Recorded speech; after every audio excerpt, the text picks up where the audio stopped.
Viral, istri nekat datangi nikahan suaminya bawa surat cerai, langsung suruh tanda tangan. La ilaha illa anta syibalik ini pintu zalimi. Aku berdoa, aku bersumpah atas nama Allah Ahmad Safwan. Untuk Alia Najwa, dengar azan lagi aku bersumpah dia akan dapat penyakit rahim yang tak ada ubatnya. Viral sosok Nurin Alisa wanita yang nekat datangi nikahan suaminya bawa surat cerai.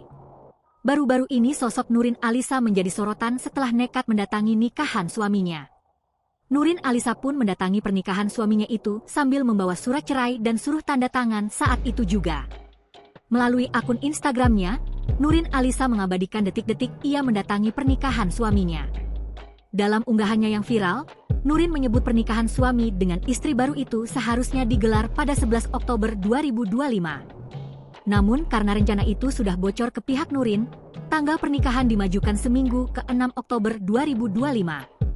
Beruntungnya, Nurin tetap bisa mencium gelagat itu. Dengan tekad bulat, ia pun mendatangi masjid tempat suaminya melangsungkan akad. Tidak datang sendiri, Nurin mengajak serta anaknya yang masih balita dan surat-surat keperluan cerai dari pengadilan. Mereka sebenarnya menikah tanggal 11, tapi karena tahu sudah ketahuan, mereka percepat seminggu. Tapi Allah tetap tolong aku, ungkap Nurin mengawali unggahannya. Tujuan Nurin mendatangi pernikahan suaminya bukanlah untuk mencegah pernikahan itu terjadi. Sebaliknya, Nurin justru ingin memperlancar proses perceraian antara ia dan sang suami. Disebutkan Nurin, perceraian mereka sebenarnya tengah berjalan di pengadilan, tapi suami Nurin beberapa kali tidak hadir sehingga mempersulit proses perpisahan. Nurin datang dengan beberapa lembar surat dari pengadilan yang membutuhkan tanda tangan suaminya.